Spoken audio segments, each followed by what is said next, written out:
ওকে, আমার এখানে যে হোয়াইট রেসার এ এত বেশি প্যারা দিছে, এর ডানা কাটা ছিল।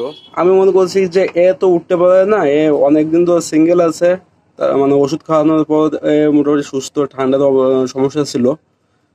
এখন এইটাতে ছাড়ি, এইটা দেখে ওইটা আসবে, ওইটা আসার পরে ওইটাতে ধরে ওর পায়ে যা আছে ওইটা দেখে ওইটা মানে ওইটা বের করে দিব, মানে ওইটা ফেলাই দিব বা এরকম কোনো কিছু ইচ্ছা ছিল।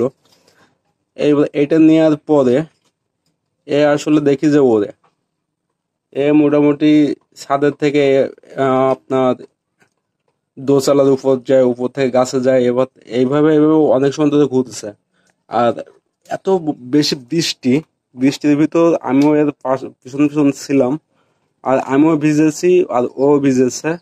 তারপর সন্ধ্যার সময় আমি আর খুঁজে পাই না। তারপর কেউ একজন বলছে যে আমাদের চালের উপর, আমি ওইভাবে আস্তে আস্তে করে এটা ধরছি। মোটামুটি আমার পুরো কালকে সারা বিকেলটাই ঘুরাইছে। এ আসলে উঠতে পারে এটা আমি আসলে মানে তখন বুঝতে পারিনি, যার কারণে এটা নিয়ে ছাড়ছি। আর ওইটাও একদম অপরিচিত জায়গা,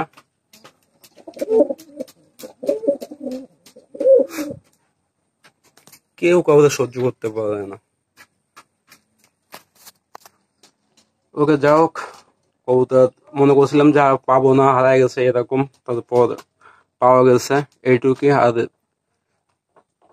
এভাবে মানে ছাড়ার পর এত খারাপ লাগতেছিল যে আমার জন্য আমার কবুতরটা হারাই গেছে বা আমি হারাই ফেললাম, এরকম একটা ব্যাপার স্যাপার ছিল।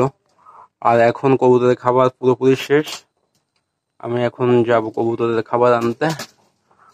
আর এরা মোটামুটি সুস্থ স্বাভাবিকভাবে আছে। এর সাথে একটা তো চুরি হয়েছে, আর এটাও অসুস্থ ছিল, এখন মোটামুটি সুস্থ। আর বৃষ্টির কারণে আমি এই কিছুদিন যাবত আমি কবুতর ছাড়ছি না। এখন বৃষ্টি নাই, দেখি কাল পরশু আমি এদের নিয়ে টুকটাক রেস্ট দেওয়া শুরু করব। আর ভিডিও লেন্থ বেশি একটা বাড়াচ্ছি না। আর ভিডিওটা ভালো লাগলে অবশ্যই সাবস্ক্রাইব লাইক করে দিয়েন। ওকে, বাই।